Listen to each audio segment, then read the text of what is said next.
This episode is brought to you by CBS. DMV is a brand new workplace comedy turning misery into magic and chaos into comedy. Starring Harriet Dyer and Tim Meadows, DMV is here to serve you laughs. Watch October 13th at 8:30, 7:30 Central on CBS and streaming on Paramount+.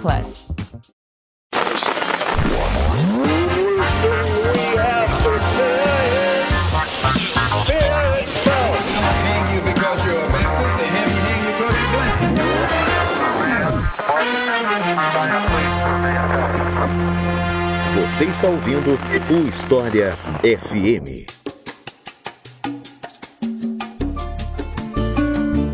Invasão da Baía dos Porcos. Você provavelmente já ouviu falar disso quando o assunto é Guerra Fria, ou se você é um comunista safado que gosta de estudar história de Cuba e coisa do tipo. Esse é o tema de hoje do História FM. Eu sou Iclis Rodrigues e para falar sobre esse assunto eu convidei o professor Vitor Soares, a quem eu passo a palavra para se apresentar para vocês. Então, Vitor, bem-vindo de volta. Fica à vontade para se apresentar pro pessoal. E aí, pessoal? Gente, a imitação do Bolsonaro se tornou a nova imitação do Silvio Santos, né, cara? Todo mundo tem o seu Bolsonaro, né? Pô, iradíssimo, cara. Obrigado pelo convite, tá aí. Na verdade, não foi um convite, né? Eu que me autoconvidei, porque eu falei com o Dico, me ajuda aí a divulgar uma parada que eu tô fazendo. E você, pô, prontamente atendeu. Obrigado aí pela ajuda de sempre. E, pessoal, meu nome é Vitor Soares, professor de História. Eu apresento o podcast História em Meia Hora. Eu já participei de alguns episódios aqui do História FM. O Iclis também já participou de episódio de História em Meia Hora. Então é isso daí, vamos falar de Revolução Cubana, mas não vamos falar exatamente da Revolução Cubana, né? Vamos fazer um recorte desse momento, que é a invasão à Baía dos Porcos. Que, enfim, né? Muita gente sabe do que foi, mas pouca gente sabe detalhes e se confunde bastante. Então é isso, vamos conhecer um pouco mais esse episódio que redefiniu os rumos até de um, vamos dizer assim, nacionalismo cubano, podemos dizer. Mas antes de a gente ir pra parte dos recados da paróquia, Vitor, o que é que você veio divulgar aqui? Pois é, cara, eu e o pessoal da Tijolo e o Giovanni Arseno, que lançou o Porão. Inclusive tem um episódio aqui do História FM sobre tortura na ditadura militar, que a gente também divulgou o Porão, que é um livro-jogo que eu e o Giovanni Arseno fizemos. E aí, novamente, a gente se uniu, só que dessa vez com mais gente, com o Tijolo Estúdio, e a gente decidiu fazer um jogo de tabuleiro. O nome do jogo de tabuleiro é Imperialismo, América. Imperialismo América é um jogo que se passa durante a Guerra Fria. Você já recebeu na sua casa, né, o Iclis, uma cópia, você recebeu agora, acho que anteontem. E a gente basicamente está narrando a Guerra Fria na América Latina, né? Muito se fala sobre a Guerra Fria na Europa, né? Principalmente, né? Estados Unidos contra a União Soviética, mas pouco se fala, pelo menos em cultura pop, né? E tudo mais, pouco se fala sobre como que foi a Guerra Fria aqui na América Latina. Tem um episódio muito bom também do História FM, eu vou aproveitar e vou indicando episódios, né? Que tá tudo aqui do História FM mesmo, acho que é uma boa. Que é a CIA, golpes da CIA na América Latina, se não me engano é esse o título. Se não for exatamente esse, é algo muito próximo. E é muito bom esse episódio, e ele narra justamente a participação que os Estados Unidos, através da CIA, teve na América Latina, participando de golpes, incluindo o Brasil, né? O golpe de 64 também teve também fez parte dessa onda de golpes. Então a gente decidiu contar essas histórias e contar também pela perspectiva dos Estados Unidos, sabe? Porque uma pessoa vai jogar com os Estados Unidos e outra pessoa vai jogar com a América Latina. Então é um jogo onde as narrativas vão conflitar, além de operações militares e tudo mais. Então, assim, é um jogo que tá muito redondinho historicamente, tem muito conteúdo histórico, vai vir com um livrinho também explicando, né, o que são os eventos, o que as cartas significam, né, porque as cartas, o jogo tem carta, o jogo tem enfim, o jogo de tabuleiro, né, tem um montão de token, tem um montão de coisinha, mas as cartas, elas são muito ricas, tem líderes também, tem a carta do Paulo Freire, do John Kennedy, e aí essas cartas têm efeitos diferentes, né? Cara, é um projeto muito diferente, muito ousado, e eu tô muito orgulhoso, a gente tá trabalhando o ano todo nisso, e agora no último dia 7 de outubro, começamos o financiamento coletivo lá no apoia.se/Imperialismo América. A pessoa assina, o Apoia-se, né? Ela assina lá e ela garante a sua cópia. A gente vai produzir depois de outubro, aí lá no começo do ano que vem, a pessoa tá recebendo na casa dela uma cópia do jogo bonitinho, e vai ter vídeo explicando como é que joga, né? Tudo bem que tem o manual explicando também certinho, mas, né, com o vídeo ajuda bastante. Enfim, cara, é isso, cara. Obrigado aí pela oportunidade de divulgar. A gente tá muito animado, vai ser um projeto muito diferente. E, pô, joguinho, ele coloca muita gente pra estudar história, né, cara? Eu acho que quando era criança, eu tive contato com jogos que se passavam em momentos históricos, e isso me desenvolveu uma vontade de aprender mais sobre história, e acabou que eu virei professor. Então, tem esse aspecto pedagógico aí, de gerar interesse pedagógico, que, pô, eu acho muito maneiro. E é uma boa desculpa pra reunir os amigos pra se encontrar, né? Porque hoje em dia tá todo mundo nesse individualismo atomizado de cada um na sua casa, cada um no seu celular. Isso. É sempre bom ter uma desculpa pra poder encontrar os amigos e fazer uma coisa bacana. Exatamente, com certeza. Mas é isso, gente. Eu vou dar mais uns recadinhos pra vocês, depois a gente vai pro episódio, tá? Então, segura aí que vocês me ajudam bastante se vocês ouvirem os recados aqui da paróquia, beleza? Pessoal, eu não costumo falar disso em todos os programas, porque todo programa eu já faço propaganda do nosso Apoia-se, eu falo da nossa patrocinadora, eu não queria trazer um terceiro elemento que fosse repetido todo o programa, mas de vez em quando eu preciso vir aqui e lembrar o pessoal que está ouvindo, ou até avisar quem não sabe, que eu disponibilizo cursos online também na internet sobre história.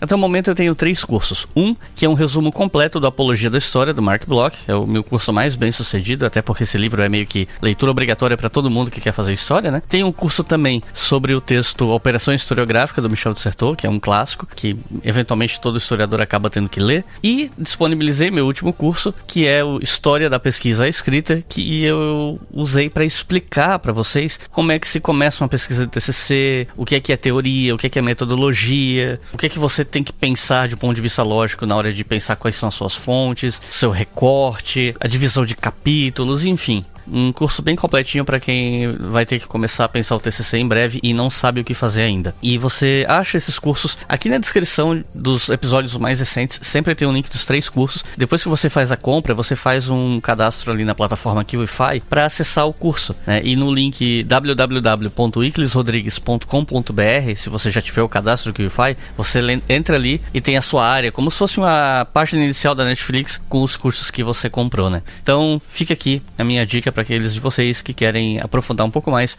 os estudos históricos. E aí sim, eu peço para vocês levarem em consideração a possibilidade de apoiar o meu trabalho em apoia.se/obrigahistoria, que é a minha principal renda, o que realmente mantém o História FM existindo. Com apenas R$2 por mês, você permite que o História FM exista. E R$2 por mês hoje em dia, assim, no mercado que eu vou, isso não dá nem um macarrão instantâneo, daquela marca famosa que vocês sabem qual é, né? Então, não paga nem um macarrão instantâneo. E você, com esse valor por mês, você ajuda a manter o História FM no ar. No final do ano dá R$24, que é um valor bem baixo. É um preço de um x-salada aqui onde eu moro, nos lugares mais baratos, porque nos mais caros tá mais caro que isso ainda, o que me deixa meio indignado, mas enfim. Os nossos novos apoiadores e apoiadoras são Wagner de Lima, José Pereira, Samuel Pierre, Lucas Westphal, Marco Duarte, Denis Nakayama, Eduardo Neves, Guilherme Guimarães, Daniela Rodrigues, Rodrigo, só Rodrigo mesmo, ele não botou sobrenome, Evaldo de Aquino, Stefan Vaz, Matheus Nicea, Gabriel Canaã, Fábio Marcílio, Thiago Dias e Cláudio Olímpio. Muito obrigado, pessoal. É graças a vocês que o História FM existe.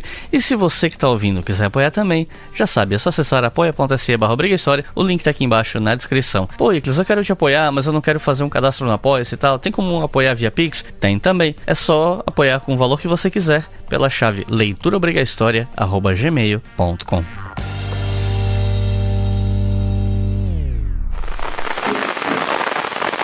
¿Cuál era la alternativa del gobierno revolucionario? Traicionar al pueblo. Desde luego que para el señor presidente de los Estados Unidos, lo que nosotros hemos hecho por nuestro pueblo es traición a nuestro pueblo.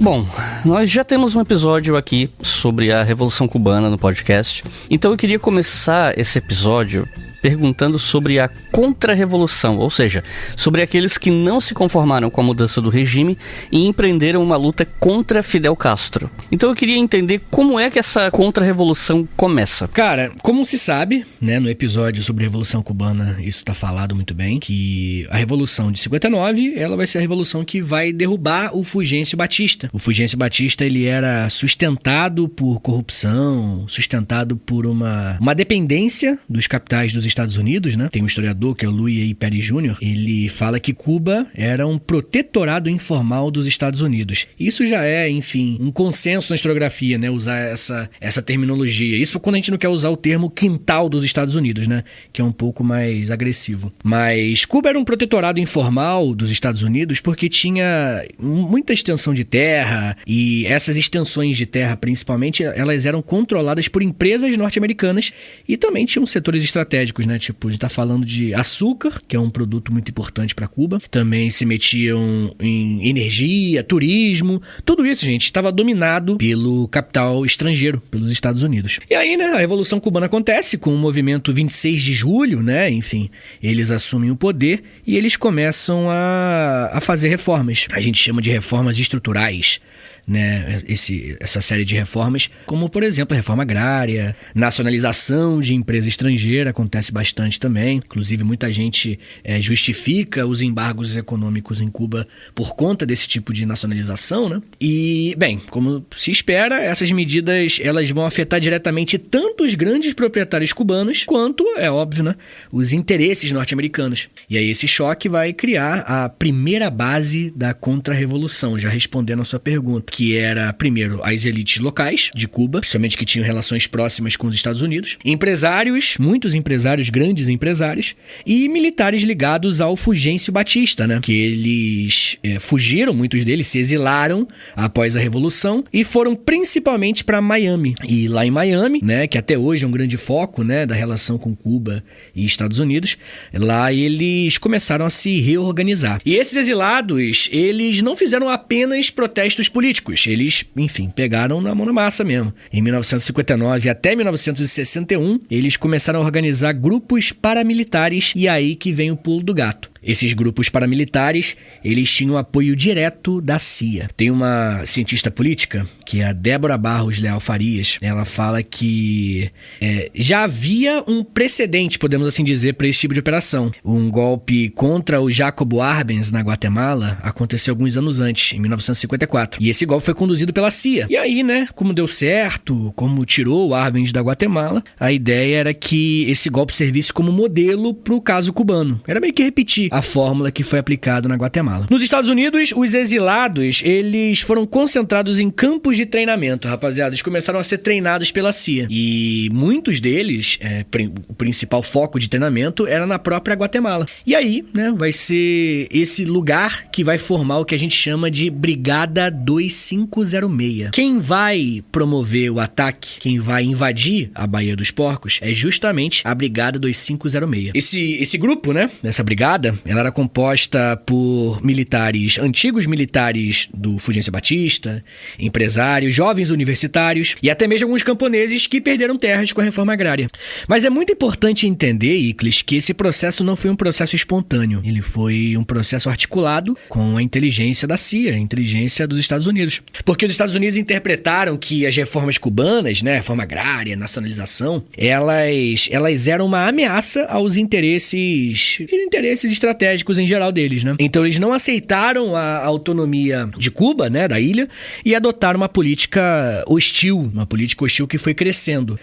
A gente teve sabotagem, teve propaganda, né, propaganda anticastrista, e depois, né, a preparação de uma invasão e, por fim, a própria invasão, que é a invasão da Baía dos Porcos. O governo cubano, né, ele respondeu essas ameaças, ele endureceu a sua posição, podemos assim dizer. Em maio de 1959, para ser mais específico, o Fidel Castro ele vai publicamente falar que a revolução não era comunista, a revolução cubana. Isso é interessante também, a gente vai conversar um pouco mais para frente sobre isso, né? Ele falava que era um processo inteiramente cubano. Então não era uma revolução comunista no começo, né? Depois que as coisas vão mudar. Mas aí, né, à medida que Washington foi impondo sanções, a gente viu Cuba se aproximando da União Soviética. E aí a coisa vai ficando mais comunista ao passar do tempo. Mas é isso, né? Essas hostilidades externas, elas vão alimentar uma narrativa de contra-revolução. Porque de um lado você vai ter exilados treinados, financiados pelos Estados Unidos, e do outro lado o governo revolucionário que vai consolidar o discurso de resistência anti-imperialista, de resistência nacionalista, né? O historiador Patterson, né? O Thomas G. Patterson, para ser mais específico, ele fala que o Fidel não não era um comunista em 59. Ele se tornou um comunista porque Washington não lhe deu escolha. Olha a frase do cara, né? E como é que Cuba reagiu a esse esforço contra-revolucionário? Eu tô perguntando isso porque, né, se fala muito, especialmente em círculos conservadores, como se esse início da Revolução em Cuba tivesse sido um reino do terror, uma coisa assim e tal. Eu acho que é interessante a gente tocar nesse assunto, né? Embora isso já tenha aparecido em outros episódios aqui no História FM, mas no episódio sobre Che Guevara, no episódio sobre a própria Revolução, mas enfim, fica à vontade pra comentar.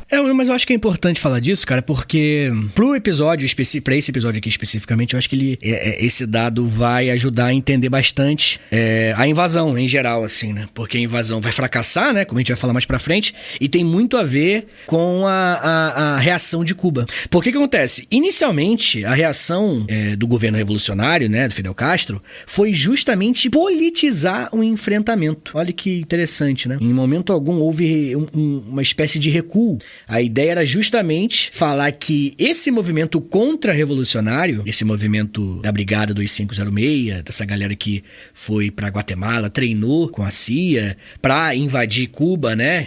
Esse movimento, ele era uma expressão direta do imperialismo norte-americano. Então, assim, por mais que a Revolução Cubana ela seja uma revolução conhecida por ser uma revolução comunista e tudo mais, o Fidel Castro, ele não falava de comunismo nessa época, sabe? Então, o discurso de nós somos um Estado soberano e estamos sendo atacados, foi um discurso que colou, sabe? E a gente vai ver durante o episódio por que colou, né? Existem várias formas de explicar.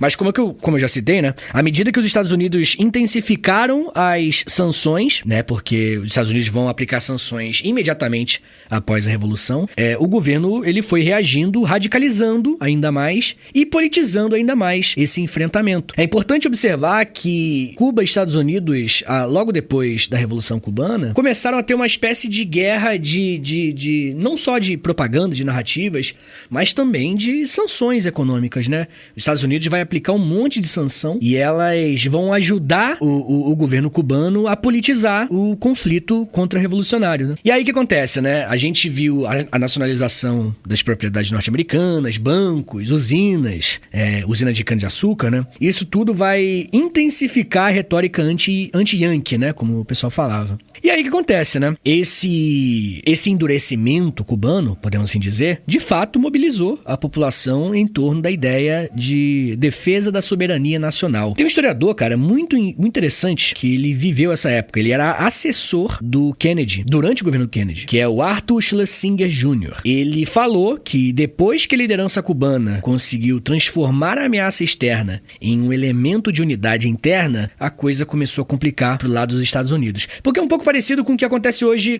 no Brasil, né? Com os ataques dos Estados Unidos à soberania brasileira, né? Ao PIX, as decisões jurídicas no Brasil. Isso acabou estimulando um sentimento nacional. Então vai ser meio que isso que vai acontecer, né? Tentando fazer um paralelo aqui para fins pedagógicos, vai ser isso que vai acontecer com Cuba nesse momento. Mas aí, né, enfim, né? Teve a formação da Brigada 2506, começou a ter atividades de sabotagem incentivadas pela CIA e o governo cubano começou também, né?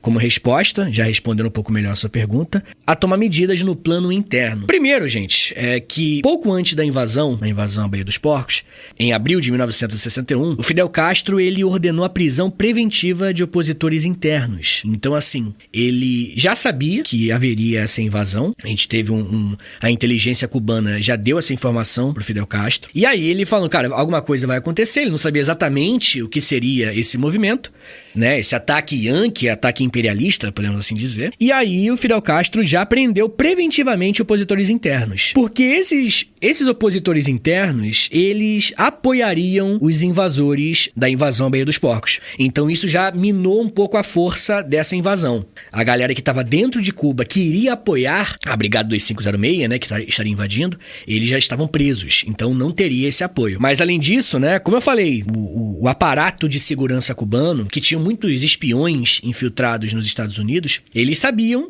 das movimentações na Guatemala, principalmente, e em outros países também, na América Central, mas principalmente na Guatemala. E aí essa preparação fez com que Cuba respondesse de forma forma coordenada. Então, Cuba já sabia que alguma coisa ia acontecer na Praia Girón, né, na praia que vai acontecer isso, e deslocou tropas para lá, reforçando a vigilância, né, porque sabia que eventualmente um ataque aconteceria. Tem um historiador chamado Moniz Bandeira. Ele fala que essa revolução, a Revolução Cubana, ela vai ganhar apoio e respaldo popular não pelo discurso comunista, mas pelas consequências do discurso comunista. Olha que interessante. Ele fala que a reforma agrária, a nacionalização de setores estratégicos, criou uma espécie de como é que eu posso dizer, respaldo popular, sabe? E aí, quando as milícias populares nasceram, voluntários apareceram, criou um clima de resistência. Então, assim, por mais que não era chamado de comunismo no começo, só o fato da reforma agrária acontecer já fez com que as camadas mais populares apoiassem a Revolução Cubana. E aí o que acontece, né? Essa mobilização popular, ela foi muito importante, porque tem uns documentos desclassificados, inclusive da CIA, que mostra o grande erro, talvez, da CIA nesse ataque. É que é difícil hierarquizar, né? Qual que é o grande erro. Mas um dos grandes erros é que os Estados Unidos, a CIA, subestimou completamente a capacidade do Fidel de engajar a população. Então, né, como é que Cuba reagiu? Cuba engajou a população de tal forma que os Estados Unidos não planejava, não esperava que isso fosse possível. Porque Washington acreditava que a Brigada 2506 iria entrar em Cuba e eles iam ser recebidos como libertadores, né? Estão libertando o povo cubano desse Fidel Castro ditador. Mas, pelo contrário, a população, ela defendeu o regime revolucionário do Fidel Castro. Então, enfim, eu acho que deu pra perceber, já falando de estereótipos que se cria sobre esse evento histórico, um estereótipo, né, uma visão simplista, é olhar o fracasso da invasão da Baía dos Porcos como um demérito dos Estados Unidos, né? Muito se fala assim, foi um demérito, os Estados Unidos errou e aí foi um fracasso. Mas pouco se fala, no senso comum, né, sobre o mérito cubano. Houve uma série de medidas que deram certo por parte do governo revolucionário. Então não é só um erro de cálculo da CIA, sabe? É também um acerto de cálculo do governo revolucionário. E aí uma coisa interessante, além de tudo isso, né, que eu tô falando, a gente vai ver, tem um historiador também que ele... na verdade já citei o historiador, que é o Patterson, Thomas G. Patterson. Ele fala que esse aprofundamento de Cuba com a União Soviética, ele vai funcionar como como é que eu posso explicar? Uma espécie de uma consequência direta da invasão, mas também é uma consequência planejada, sabe? Porque Cuba vai ter uma oferta de açúcar muito grande que os Estados Unidos vai parar de comprar. Cuba precisava de um grande comprador e via na União Soviética esse grande comprador. Então, a invasão da Baía dos Porcos, o fracasso, o discurso nacionalista, o discurso anti-imperialista fez com que isso tudo parecesse um ótimo aliado para a União Soviética, e é isso que vai acontecer. Vai se tornar um grande aliado da União Soviética, Cuba e União Soviética, depois desse evento. E mais tarde, né, com a crise dos mísseis também, que é um pouco depois desse evento aqui, eles vão ficar muito próximos, e isso tudo é uma decisão do governo cubano, sabe? Mais do que uma série de erros dos Estados Unidos e Não, é algo planejado do governo cubano.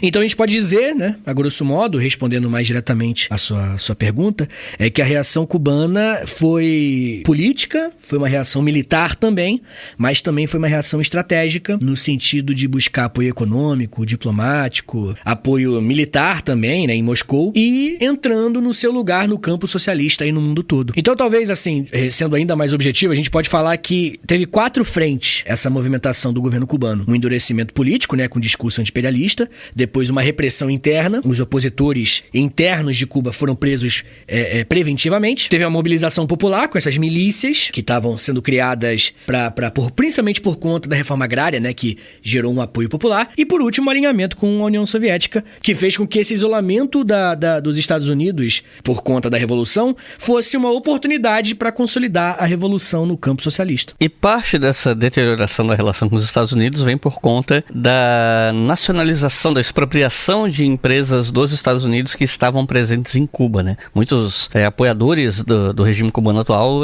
insistem que Cuba era um cabaré dos Estados Unidos, era resort deles, que os caras vinham pra passar férias, jogatina, prostituição, não sei o quê. E tinha muito investimento dos Estados Unidos lá e muito disso foi expropriado e tal. Então, você pode falar um pouco mais sobre isso? Cara, o Fidel Castro, ele entra no poder falando de terceira via, sabe? Como eu falei, ele falava que a revolução era inteiramente cubana. É exatamente isso que ele falava.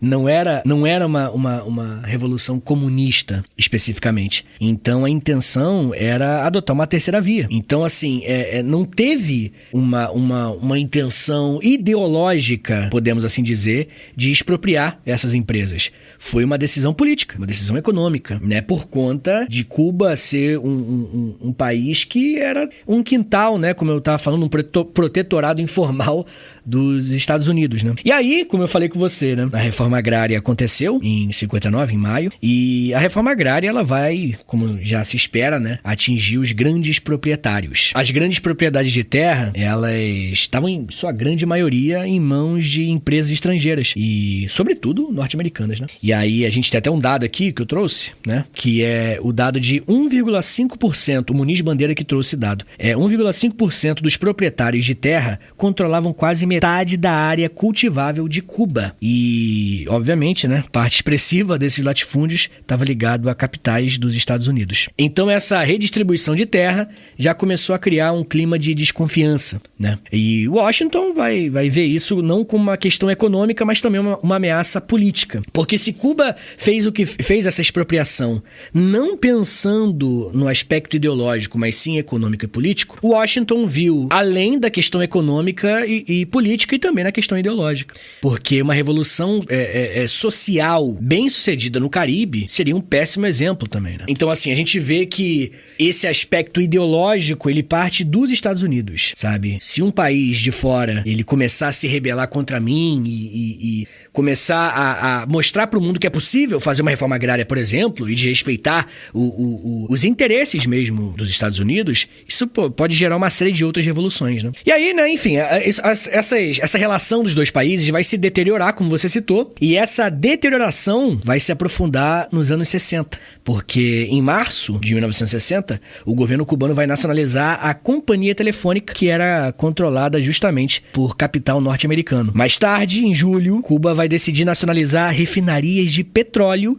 que estavam se recusando a processar petróleo soviético. A gente tá falando da Guerra Fria, né? Década de 60, pior década da Guerra Fria. E quando os Estados Unidos decidiram que essas refinarias que eles tinham em Cuba não refinasse petróleos soviéticos, né? A Cuba decidiu que, cara, então vamos nacionalizar a própria refinaria para poder continuar ali com aquela... Uma decisão, novamente, uma decisão econômica e não ideológica. Mas a gente vê que, como o Patterson falou, né? A gente vê que Cuba vai sendo empurrada para cima da União Soviética, né? E aí, como eu falei, né? Em retaliação, principalmente a essas nacionalizações, principalmente da refinaria de petróleo, os Estados Unidos vai suspender a compra de açúcar cubano, que era a principal fonte de renda da ilha, inclusive. Só que a reação de Cuba, cara, foi mais radical ainda, porque poucos dias depois, o Fidel, ele nacionalizou as empresas de petróleo, açúcar, energia e, em geral, aí nacionalizou tudo de vez. Em setembro, a gente teve os bancos dos Estados Unidos, que foram estatizados também, e aí em outubro de 1960,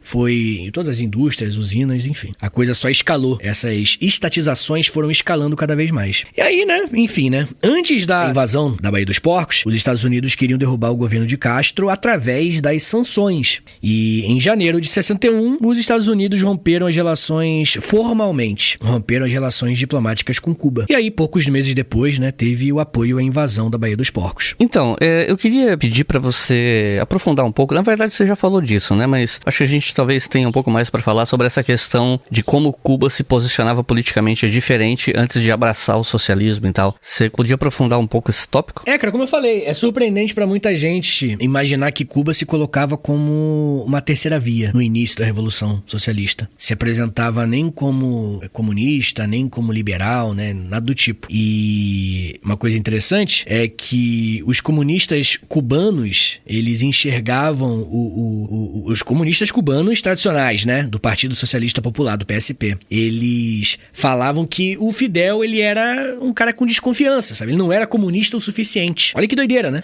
Até o Luiz Carlos Prestes aqui no Brasil, ele falava, né, que cara, tem que ficar de olho no Fidel Castro, porque, na verdade, a frase do Luiz Carlos Prestes, pra ser mais exato, é que ele era um aventureiro pequeno burguês.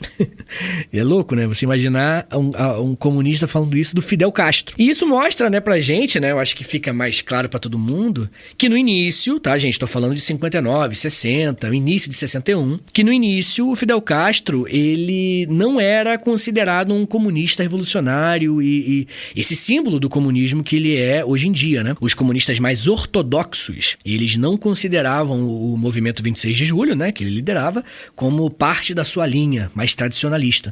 Aí eu trouxe também pra ficar ainda mais claro o que o próprio Fidel falou no discurso em 1959, no ano da Revolução. Ó. A nossa revolução não é comunista. A Revolução Cubana não é capitalista e nem comunista. É uma revolução própria. Tem uma ideologia própria. Tem razões cubanas. É inteiramente cubana e inteiramente americana. Evidentemente, né, que americana aqui não é dos Estados Unidos, né, e sim do continente americano. Então, assim, como que a Revolução se colocava no início? Era um movimento autônomo, cara. Um movimento nacionalista. Acho que o nacionalismo talvez ele fosse, sim, a principal ideologia no início da Revolução Cubana. Era um movimento reformista, muitas vezes, né? Eu tô falando de fazer grandes reformas, né? Era revolucionário, evidente, né? Tirou o Fulgêncio do poder, o Fulgêncio Batista, através de uma revolução, mas depois que chegasse ao poder, faria reformas. Essa era a ideia. E, bem, sendo esse movimento essencialmente cubano, ele acabou fazendo coisas, podemos dizer, bem comunistas, assim, bem socialistas, como, por exemplo, a reforma agrária, né? A reforma agrária, que é uma bandeira que, podemos assim dizer, não é exclusivamente uma bandeira comunista, socialista, mas ela é um movimento que muda muita coisa. E por fazer isso, por acontecer essa reforma agrária, a gente viu que Washington tratou Cuba em 59, em 60, como um país comunista, né? Também é algo que os Estados Unidos faziam com muitos outros países da América Latina, né? Ele fez isso diversas vezes. Quando o país não era completamente submisso aos interesses norte-americanos, ele, enfim, financiava think tank e políticos para criar a narrativa de que esse político, né, enfim, que estivesse na liderança desse país, ele era um comunista, ele era um revolucionário, um radical, justamente para legitimar a derrubada dele. Tentaram fazer isso em Cuba, mas não deu certo por muitos motivos, e dentre desses motivos, porque a reforma agrária fez muita diferença para o povo cubano. Então, é importante lembrar, né, que essas reformas, elas eram apresentadas como reformas nacionais, não como um passo rumo ao socialismo, sabe? Então, a gente falava mais de... O anti-imperialismo, sim, era algo que estava desde o início, o discurso anti-imperialista, ele estava desde o início na Revolução Cubana, e não o discurso comunista. Essa declaração de caráter socialista só vai vir mesmo em abril de 1961, durante a invasão, inclusive, durante a invasão da Baía dos Porcos, quando o Fidel ele vai falar com todas as letras que a Revolução tinha caráter socialista. E ele ia falar isso num discurso diante de uma multidão armada lá em Havana. Então, assim, a coisa foi se tornando comunista em pouco tempo, né? 59, 60, 61 já se falava em comunismo, mas antes disso não. Um reconhecimento aos homens que lutaram para impedir a invasão americana a Cuba. Há 50 anos, a população de Cuba se uniu e venceu a Batalha da Baía dos Porcos na Praia de Riron. Hoje, combatentes foram homenageados na 19ª Convenção Nacional de Solidariedade de São Paulo, no Memorial da América Latina.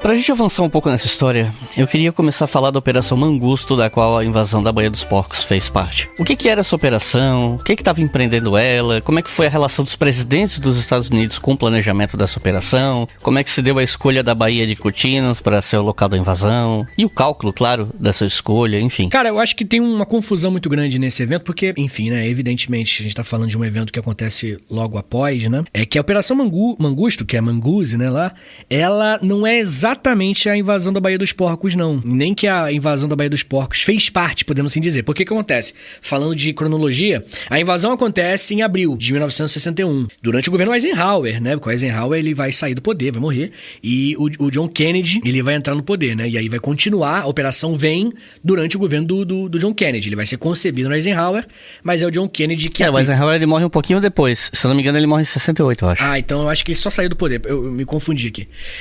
Quem morreu foi o Kennedy, né? Quem morreu foi o Kennedy, justamente. Em 63, né? Enfim. Mas aí o que acontece? A Operação Mangusto, ela vai ser lançada depois do fracasso da invasão, tá ligado? A ideia não era ir pra Operação Mangusto. A ideia era que a invasão da Baía dos Porcos, o plano, né, inicial, ela derrubasse o governo do Fidel Castro. Só que, né, não vai dar certo. E aí depois vai vir a Operação Mangusto. Inclusive...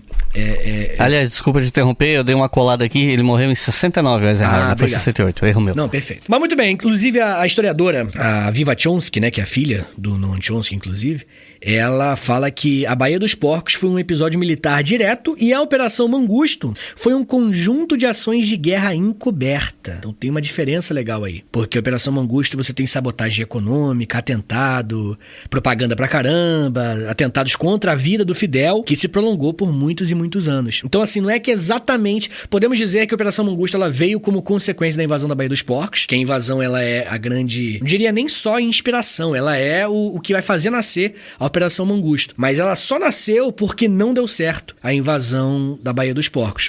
Mas muito bem, né? Essa operação, acho que vale a pena falar dela assim, ela foi empreendida pelo governo dos Estados Unidos, né? E estava sendo coordenada pela CIA e pelo Departamento de Defesa dos Estados Unidos. Quem comandou no início foi o John Kennedy, porque ele vai se traumatizar, né? Porque a Baía dos Porcos vai dar errado em parte por uma responsabilidade dele, né? Que daqui a pouco a gente fala melhor sobre isso. E ele buscava um método mais seguro de eliminar o Fidel Castro sem recorrer a mais uma invasão, né, assim, como foi a Baía dos Porcos. Porque a Baía dos Porcos, a ideia era fazer uma invasão que não parecesse os Estados Unidos, né? A ideia, inicialmente, era fazer uma operação que parecesse que, são os próprios cubanos em Miami que fugiram, que fizeram aqui um movimento para derrubar o Fidel Castro. Essa era a ideia narrativa, né? Mas acabou que não deu certo. E ele não queria mais uma invasão financiada pelos Estados Unidos. E aí que vem a Operação Mangusto. Quem foi o responsável operacional da Operação Mangusto foi o Edward Lansdale, que é um especialista em guerra psicológica, e ele coordenava, né, as ações e tudo mais. A CIA, evidente, né, ela era o braço executor, ela executou um monte de ações do tipo na América Latina toda, incluindo em Cuba, e ela operou redes clandestinas, né, que sabotou, fez atentados e que se infiltrou em Cuba em geral. A Operação Mangusto, cara, e aí o Muniz Bandeira também fala isso, foi a maior operação de guerra secreta da Guerra Fria no hemisfério ocidental. É uma operação gigantesca. Então, assim, foi muito dinheiro, muito recurso financeiro, muito recurso militar, diplomático. Foi muita coisa pra tirar o Fidel, não só do poder, né, mas também tirar a vida dele. E por mais que a Operação Mangusto tenha sido criada depois, definitivamente a invasão anterior, ela ajuda a gente a entender o cálculo estratégico dos Estados Unidos, né, porque os Estados Unidos viu que não dava pra, enfim, fazer algo um pouco desleixado como ele fez com a invasão. Mas respondendo sobre a Baía de Contínuos, né, que você falou, a escolha dela foi como ponto de desembarque, né, pra invasão, ela foi feita na década de 60 ali, e a ideia era obedecer primeiro os critérios de isolamento geográfico, né, era importante que fosse uma região pantanosa, distante de Havana, e que até dificultaria uma resposta rápida, né, do exército cubano. Também era legal as condições de praia, porque a gente tá falando de um desembarque anfíbio, né, então ser uma praia era fundamental. Também tinha um cálculo político, olha que interessante esse cálculo político, né, a ideia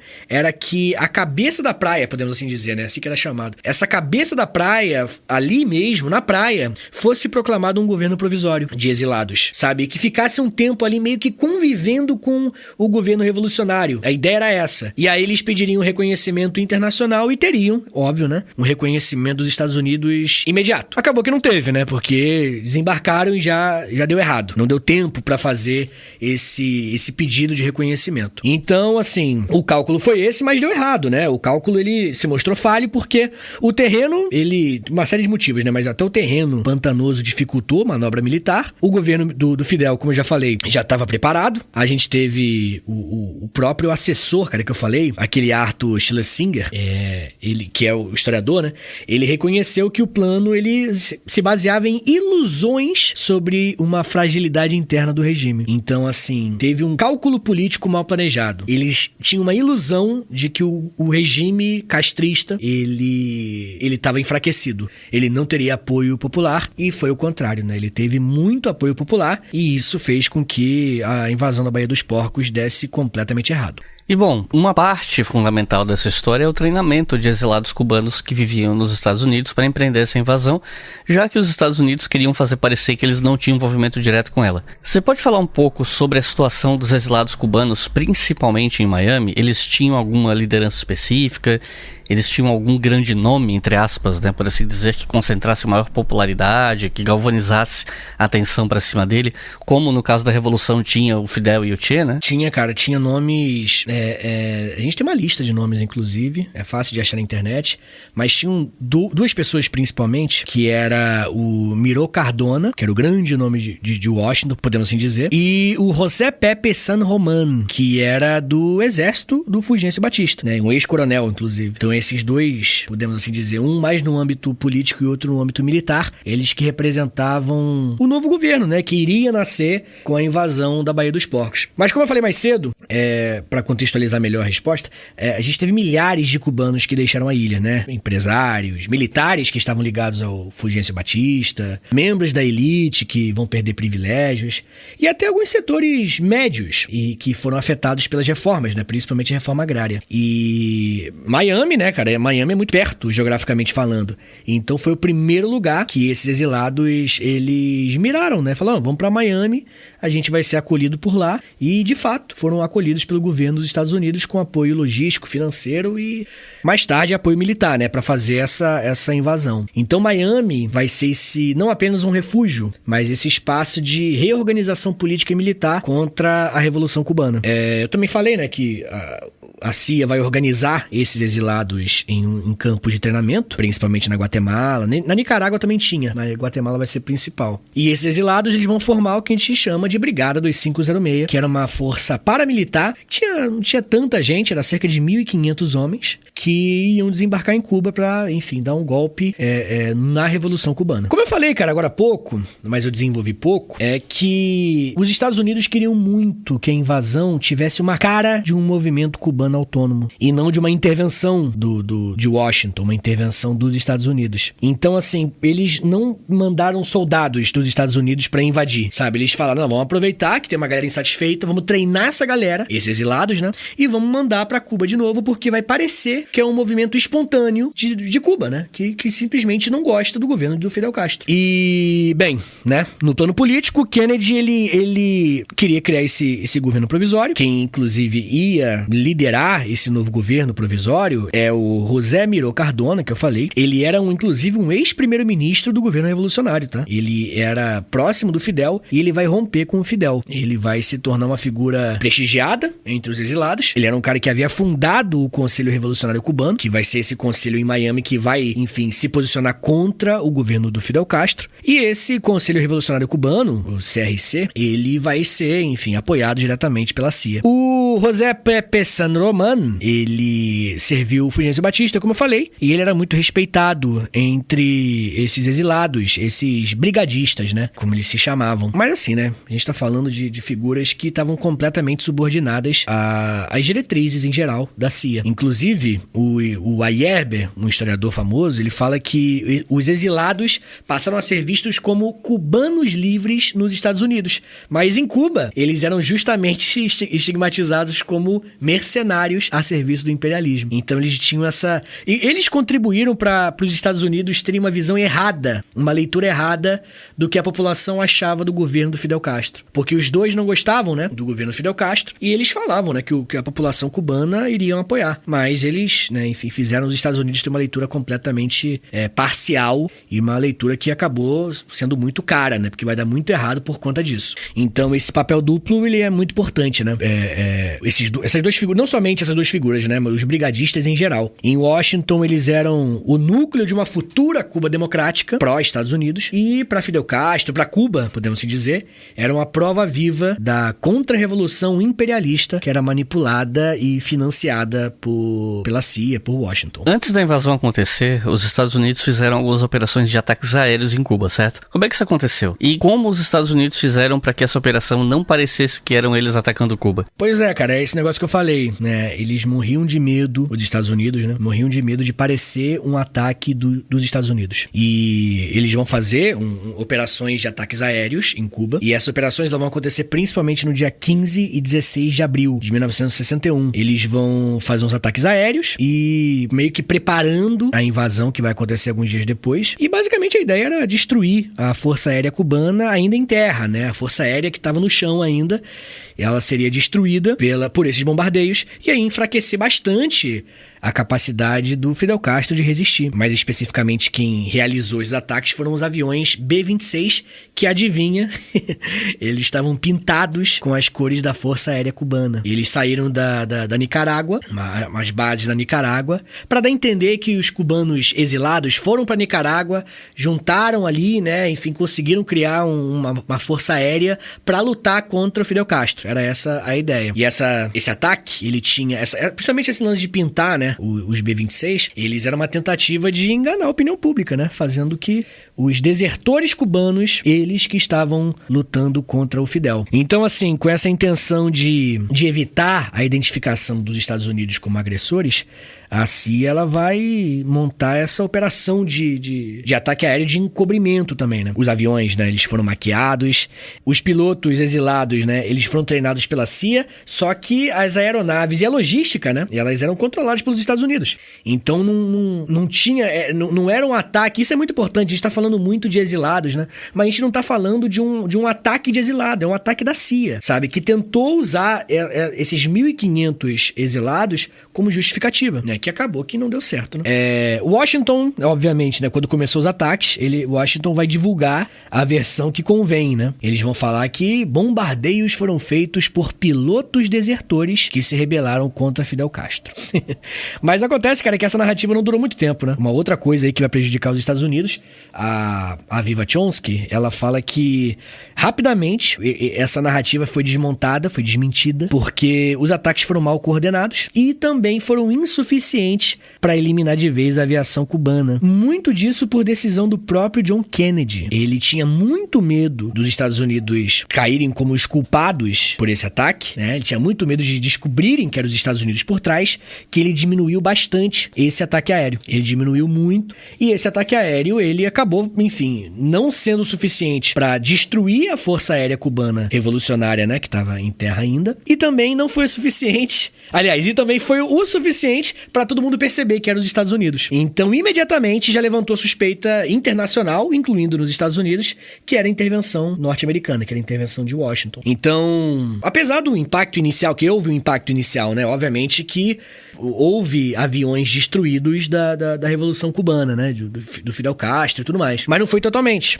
Então, por não ser totalmente, quando começou a invasão da Baía dos Porcos, muitos aviões cubanos ainda estavam ativos e vão ser fundamentais para atacar os navios, atacar as tropas que estavam desembarcando da brigada, né? Da brigada dos 506. E aí, acabou que, né? Enfim, o efeito dos Estados Unidos, né? Dessa encenação teve o efeito contrário. Em vez de ocultar o envolvimento norte-americano, os ataques acabaram expondo ainda mais a intervenção, o que ajudou Cuba a mobilizar o apoio interno e externo, né? Tanto que o Fidel vai se achar com poder o suficiente para poder falar pela primeira vez, né, no dia 16 de abril, que como eu citei, que a Revolução Cubana tinha um caráter socialista. E aí, agora eu queria te perguntar sobre a invasão em si, né? Se você podia dar mais detalhes operacionais de como aconteceu a invasão. Cara, no dia seguinte dos bombardeios, né, no dia 17 de abril de 1961, na madrugada ainda, do dia 17 de abril. Essa brigada, a Brigada 2506, com cerca de 1.500 exilados cubanos treinados pela CIA, eles desembarcaram em 2 praias na região da Baía de Cotinos, né? Que é a Baía dos Porcos, né? Que é a Playa Girón. Playa Girón, inclusive, é o nome que é mais... É o mesmo nome que é chamado esse evento em Cuba. Cuba não chama a invasão da Baía dos Porcos, né? Eles chamam o evento de Playa Girón. É assim que eles lembram, né? E também, Playa Girón é o nome da praia, né? Praia é praia. E também Playa Larga. São essas 2 praias que houve o ataque principalmente na Playa Girón, né? Como eu falei, né? Agora há pouco. A ideia era atacar a região, principalmente Playa Girón, e depois criar um governo provisório liderado pelo José Miró Cardona. Ele ia ser reconhecido imediatamente pelos Estados Unidos e teria apoio militar também. Então esse era o plano.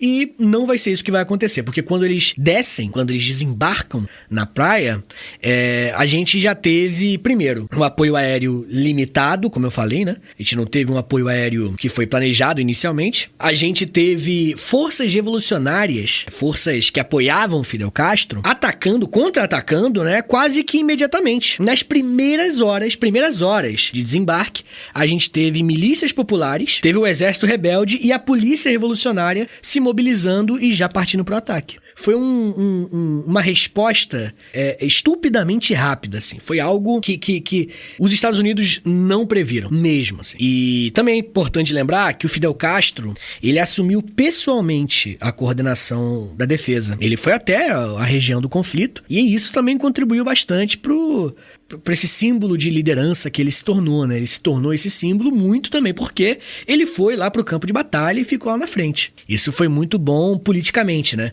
Você vai ver durante a nossa conversa que Cuba, o governo revolucionário cubano, vai saber explorar muito bem esse ataque, politicamente falando, né? Tanto que eles chamam de Playa Girón, como eu falei, né? Esse evento, mas eles também chamam de La Primera Gran Derrota del Imperialismo en América. Que é a primeira grande derrota do imperialismo na América. Uma propaganda fortíssima que eles vão aplicar justamente para aproveitar, né, cara? Algo comum que se faz em conflitos, né, em guerras. Mas, enfim, né, a resistência foi muito mais eficaz, muito mais rápida do que os Estados Unidos previam e os combates, eles vão durar 3 dias ali, sabe? Não vai ser muita coisa. Em menos de 72 horas, a Brigada 2506 vai ser derrotada. A gente teve um número de cerca de 100 mortos, mais ou menos, e mais de 1.100 prisioneiros. Esses prisioneiros, inclusive, né, que faziam parte da brigada, eles vão ser julgados e muitos deles vão ser libertados em troca de alimento e medicamento enviado pelos Estados Unidos. Então, e eles também, obviamente, né, abriram o jogo, falaram do apoio da CIA e tudo mais. Então, enquanto nos Estados Unidos, e internacionalmente, né, o episódio é a invasão da Baía dos Porcos, a Bay of Pigs Invasion, se alguém quiser pesquisar, né, sobre isso com fontes em inglês, é assim que eles chamam, Bay of Pigs Invasion. Em Cuba é Playa Girón. É assim que o pessoal usa mais.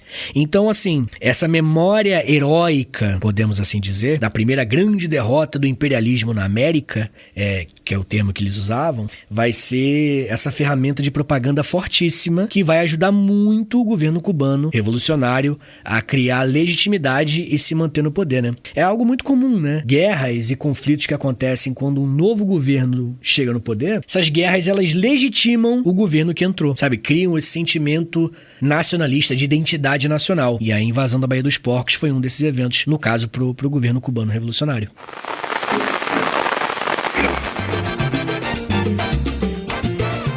Uma vez eu tava vendo um vídeo de um cara que visitou Cuba e ele tava falando que depois de visitar ele entendia por que os Estados Unidos queriam tanto Cuba de volta. Porque o lugar tem uma natureza linda, as praias são absurdas, etc, etc. E Cuba fica no Caribe, né? Um lugar onde faz muito calor. E qual é a melhor marca de roupa para usar no calor? A Insider, que patrocina esse episódio. Desde que eu virei cliente, eu comecei a gradativamente trocar grande parte do meu guarda-roupa pelas roupas da Insider, em especial as Tech Shirts, né, que são o carro-chefe da empresa. Foi uma mudança que, assim, que mudou muito muito a minha qualidade de vida, porque eu sempre sofri muito com calor na rua. E tem alguns tecidos que são ásperos pra mim, por conta da hipersensibilidade que eu tenho por conta do autismo. Então as tech shirts, elas são muito macias e às vezes eu nem presto atenção que eu tô usando elas. Ao contrário de outras roupas que estão sempre me incomodando em algum lugar, né? E você pode comprar esse produto pelo link que tá na descrição, porque ao fazer isso, além de ajudar o História FM a continuar existindo, enquanto compra o que tem de melhor em tecnologia de vestuário, né? Você ainda ganha 12% de desconto. Ou você pode digitar o meu cupom no fim da compra, que é História FM. Tudo junto, sem acento. Então aproveita a novidade e vamos voltar pro episódio.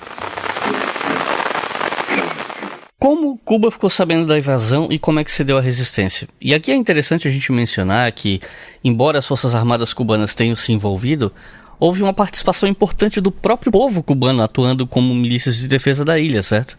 Como eu comentei, né, cara, o governo cubano, ele sabia que uma agressão era iminente, não sabia exatamente qual que era, né, mas sabia que algo ia acontecer, e aí vão acontecer os bombardeios, e já ficou claro que era o início de um ataque.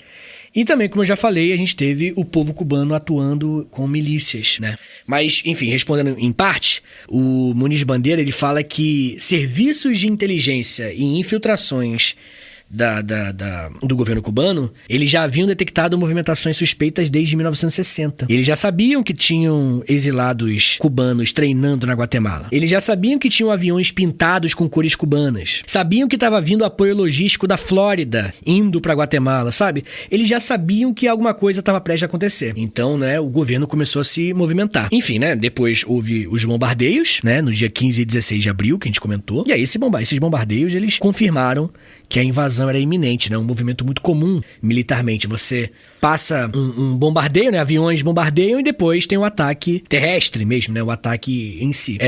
Como eu falei, o ataque não vai destruir toda a Força Aérea Cubana, mas vai servir de alerta, né? Tipo assim, ok, amanhã depois eles vão desembarcar e vão tentar atacar. E aí, né, gente? A gente tá falando aqui de 16 de abril, já no dia 16 de abril, no segundo dia de bombardeio, que é quando o Fidel faz aquele discurso falando do socialismo pela primeira vez na Revolução Cubana. E no dia 17 começa a invasão, né, na Playa Girón. A Força Aérea Revolucionária, a Força Aérea Revolucionária é a Força Aérea Cubana, né, de Fidel Castro. Ela sofreu perdas, mas ela manteve alguns aviões ativos. Então esses aviões vão bombardear os navios e vão bombardear a brigada dos 506 que estava invadindo. O exército rebelde, ele vai se deslocar para a região, meio que rapidamente, em poucas horas, como eu falei. E eles vão organizar contra-ataques. Fidel Castro, ele vai assumir comando de operação, né, ele vai lá mesmo, como eu falei também. E o povo cubano, ele vai através de milícias, o povo ele vai participar diretamente do confronto. E aí, né, como eu falei, né, rapaziada, a gente teve talvez esse grande erro de cálculo, que é esse apoio do povo cubano, né, a participação popular organizada em milícias foi a coisa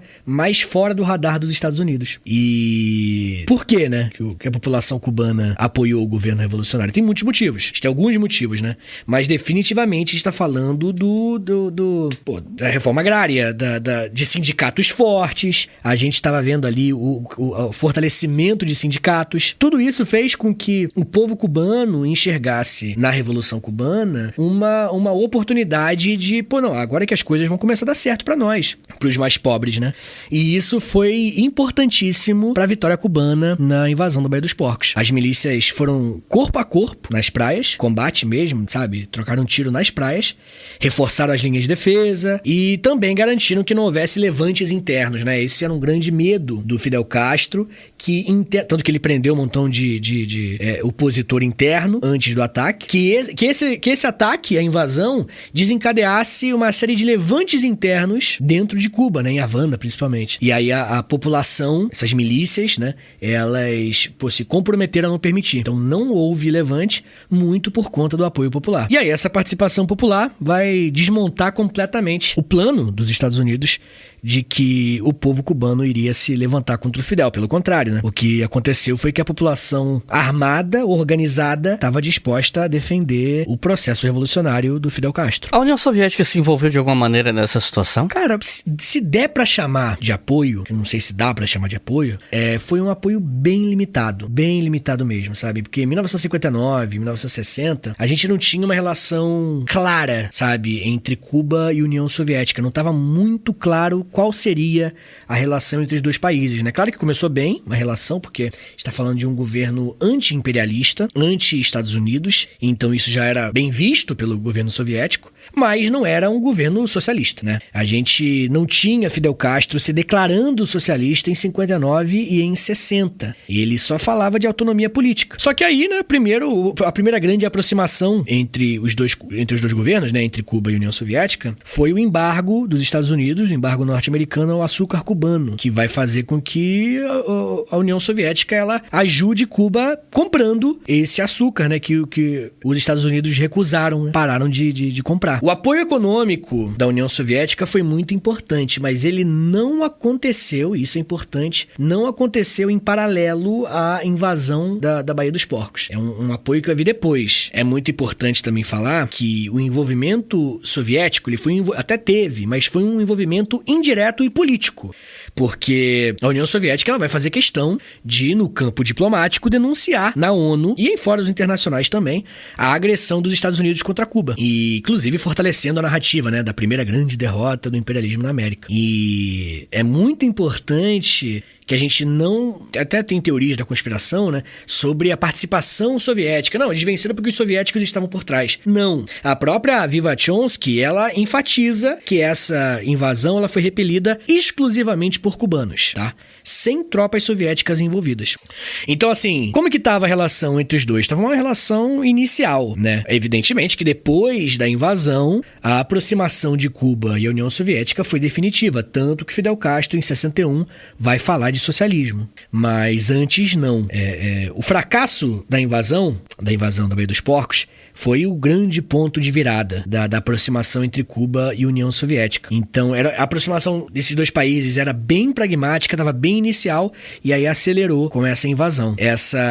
A vitória, né, contra a invasão dos Estados Unidos fez com que a União Soviética enxergasse Cuba com muito bons olhos. Sabe, era muito importante que Cuba fosse parceira da União Soviética, tanto porque a gente está falando de não só uma aproximação ideológica, mas também uma aproximação geográfica com os Estados Unidos, né? Muito importante lembrar que no ano seguinte, 1962, teve a crise dos mísseis, que de forma resumida, né, eu sei que não é o tema da nossa conversa aqui hoje, foi uma crise que aconteceu porque os Estados Unidos colocaram mísseis nucleares na Turquia e apontaram para Moscou. E aí, se não me engano, em 1959, mas eu não sei se a data é exata. E aí, alguns anos depois, né, por conta de todos esses eventos que eu tô narrando, a União Soviética se aproxima de Cuba e a União Soviética fala, pô, aproveitando que você agora é meu aliado, eu vou colocar mísseis nucleares aí, onde você vive, e você aponta pra Washington pra mim. Porque os Estados Unidos têm mísseis apontados pra mim também. Então, a crise dos mísseis são essas 2 semanas quando a União Soviética coloca mísseis nucleares apontados pra Washington e o mundo chega mais perto possível da Terceira Guerra Mundial e possivelmente da destruição aí até do planeta todo, né? Então,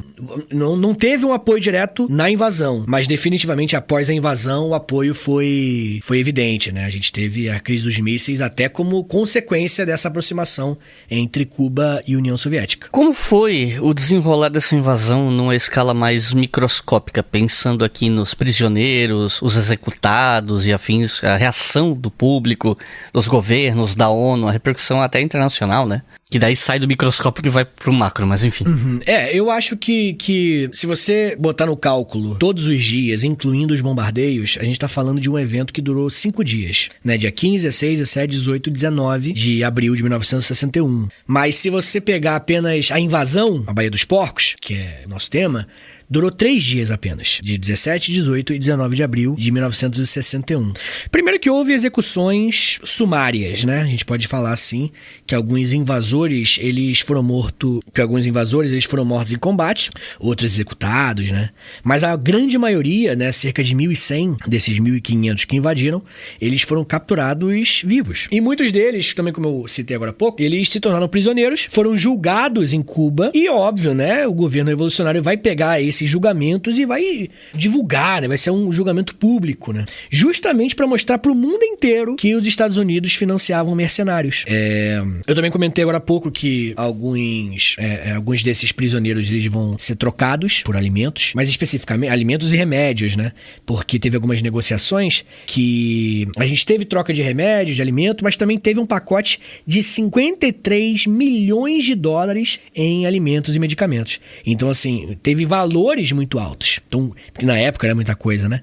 Então, e sobretudo para Cuba, né? Que é uma ilha bem pequena. Então, assim, para Cuba foi uma vitória até econômica. Foi uma vitória até nesse âmbito. E foi um triunfo, né? Pro Fidel Castro, né? Ele vai exibir os invasores publicamente como derrotados e vai representar ali, né? Através deles como Washington derrotado. O governo, ele vai olhar, ele vai até explorar, na verdade, como uma propaganda muito grande, uma prova definitiva da legitimidade da Revolução Cubana. E durante os funerais das vítimas, durante esses funerais, a gente teve o Fidel Castro falando das vítimas dos bombardeios, né? De 16 de abril. Ele falando, discursando publicamente o tempo todo. Então, assim, se você olhar pro dia a dia, né? Como que aconteceu microscopicamente falando? Foi um evento político muito grande, sabe? Foi um evento muito massificado intencionalmente pelo governo cubano. No dia 19 de abril acaba, né? A invasão dá errado e a vitória foi consolidada. A gente teve praças em Cuba se enchendo de celebrações, mais discursos ainda. Mais tarde na ONU, você me perguntou da ONU, né? Cuba vai aproveitar a ONU e vai falar, cara, olha só, os Estados Unidos tinha muitas provas, né? Porque foi um ataque mal feito, e por ser um ataque mal feito, a gente teve muita facilidade em provar que Washington estava por trás dessa invasão pra ONU, né? E, né, os aviões, né, pintados e tudo mais, né? A União Soviética apoiou, como eu comentei, apoiou essa denúncia e acusou os Estados Unidos de violar o direito internacional. A América Latina até se dividiu, né? Os governos mais alinhados aos Estados Unidos, eles condenaram o Fidel Castro, mas outros países que os mais à esquerda e os mais meio termo, podemos assim dizer, como o Brasil do Jânio Quadros, né? Que não era o Brasil do Jango, né? O Jango era vice ainda. Ele adotou uma posição de defesa da soberania cubana. Então, o Jânio Quadros, que é essa figura complexa para muitos historiadores na história do Brasil, né? Quando estudam a história do Brasil, ele é novamente uma figura confusa aqui, né? E ele vai e fala, não, desrespeitou a soberania cubana. Então, os Estados Unidos está errado. E a opinião pública, ela até variou, porque para alguns setores progressistas, a opinião era de que foi um feito heróico, né? A primeira grande derrota do imperialismo na América. E para os setores mais conservadores, foi visto como uma derrota que muita gente até caiu no conto de que era, na verdade, cubano lutando contra cubano, né? E que não fosse dos Estados Unidos por trás. Mas não demorou muito, cara. O pessoal percebeu, assim, que foi o próprio Kennedy vai assumir mais tarde, que foi algo liderado pelos Estados Unidos. Foi um vexame, inclusive, né? Como que os Estados Unidos viu, né? A opinião pública dos Estados Unidos. Foi um vexame, né? De um lado, Cuba comemorava e do outro, os Estados Unidos chorava, né? Porque manchou a imagem logo do Kennedy, né? Manchou a imagem do Kennedy logo no início do governo dele. Logo no começo, ele foi lá e fez essa cagada. Qual o legado desse evento? O que se desencadeou dele? Como ele aparece na memória dos Estados Unidos e principalmente em Cuba, né? Cara, Playa Girón, como é conhecido por lá, né? Teve alguns efeitos até diretos, né? Primeiro, porque consolidou a Revolução Cubana, né? O Fidel, ele usou o ataque, mostrou também, né?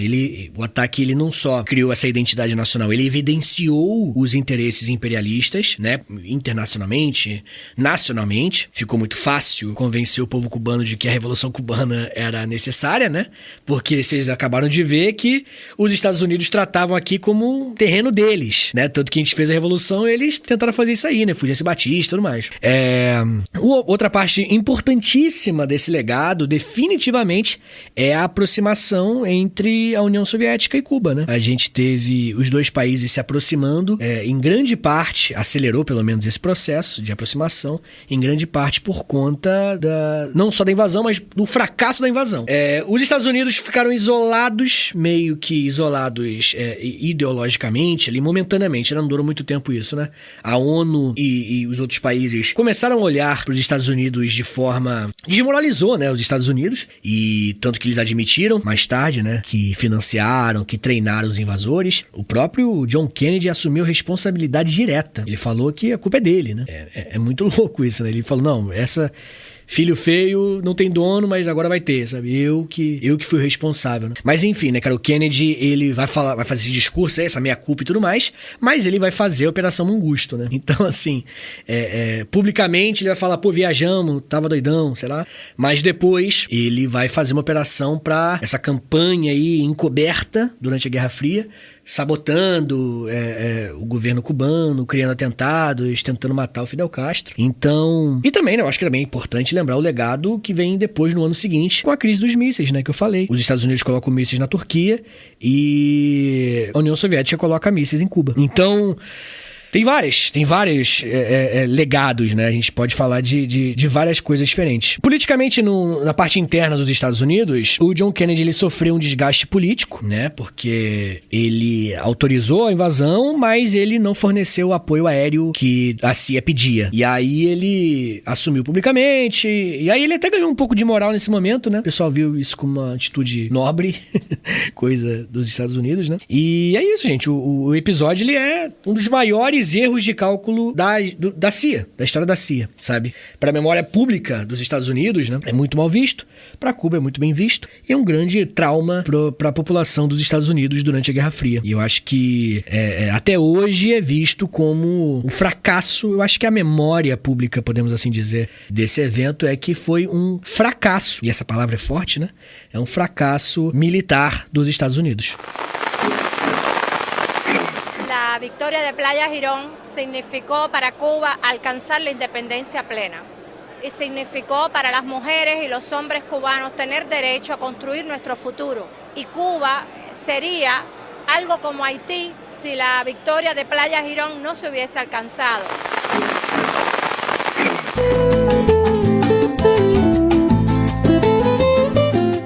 Recomendação de leitura para quem ouviu até o final, se interessa, quer saber mais sobre o assunto. Se você tivesse que recomendar até 3 livros sobre isso, o que você recomenda? Cara, 3 livros, pelo menos que eu utilizei principalmente, que eu fiz episódio no História Meia Hora também sobre a invasão, pra falar aqui contigo, pra fazer o board game, né, o Imperialismo América. Eu usei 3 livros principalmente, e são meio que livros muito respeitados sobre o tema. Pesquisei bastante, né, pra saber a opinião de outros historiadores sobre esses livros. O primeiro deles é do Luiz Fernando Ayerbe, A Revolução Cubana, o nome do livro, né?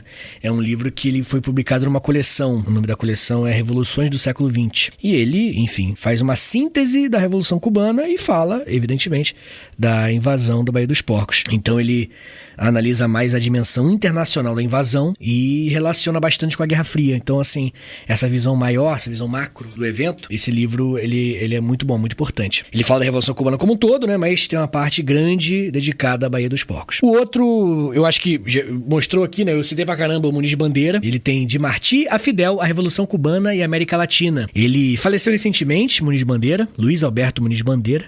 Ele fez uma análise longa, né? Conectando o José Martí, que é o símbolo da independência cubana, até o Fidel Castro, né? Daí que vem o nome do livro. Ele fala bastante da política externa dos Estados Unidos, da CIA, né? Ele que fala principalmente da invasão, e ele que argumenta bastante sobre o quanto que a Playa Girón, né? A invasão da Baía dos Porcos, foi um grande divisor de águas na política latino-americana como um todo. E por último, né? Outra historiadora que eu citei bastante aqui durante o episódio, que é a Viva Chomsky. Ela tem um livro... Ela fala bastante de Revolução Cubana, né? Ela tem um livro que sintetiza, que é História da Revolução Cubana. Nesse livro ela, que é, enfim, professora de história, ela estuda isso há muitos anos, ela fala bastante de uma guerra velada.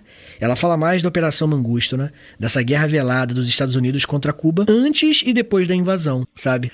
E ela também fala bastante do fracasso da CIA e por que a CIA fracassou, né? Como ela subestimou o apoio popular e tudo que eu já falei, né? Durante o episódio. Então é isso, gente. Vitor, tem alguma consideração final? Cara, só quero agradecer a oportunidade.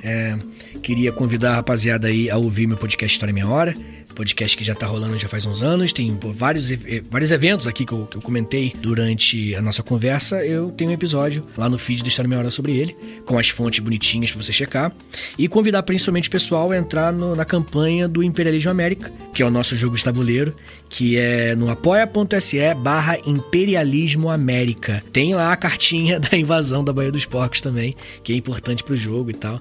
Então, assim, eu realmente acho que é uma forma muito divertida de você aprender, porque você joga, né? E você também aprende muito pela perspectiva dos Estados Unidos, né? Então, assim, qual que era a narrativa dos Estados Unidos pra fazer tudo que ele fez? E aí o jogo, ele apresenta pela perspectiva dos Estados Unidos, né? Tipo, tô lutando contra o comunismo, tô libertando a América Latina, né? E isso tudo tá no jogo, e eu acho que dá pra se divertir bastante e dá pra aprender bastante história jogando. Então fica o convite no apoia.se/Imperialismo América. Então é isso, gente. Muito obrigado por terem ouvido até o final. Me segue lá no Instagram também, @IclisRodrigues, se você quiser ver mais conteúdo e mais besteira também. E claro, dá uma olhada aqui nos links que estão na descrição desse episódio. Tem os links dos meus cursos, do Apoia-se e tudo mais que aparecer. Além, claro, dos links do nosso patrocínio na Insider. Então é isso. Muito obrigado e até a próxima.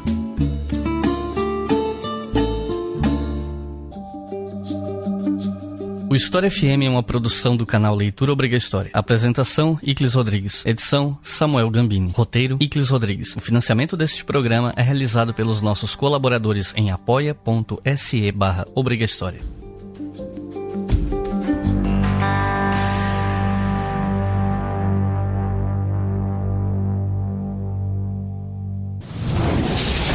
Esse podcast foi editado por Samuel Gambini. samuelgambiniaudio.com. This episode is brought to you by LifeLock. It's Cybersecurity Awareness Month, and LifeLock has tips to protect your identity.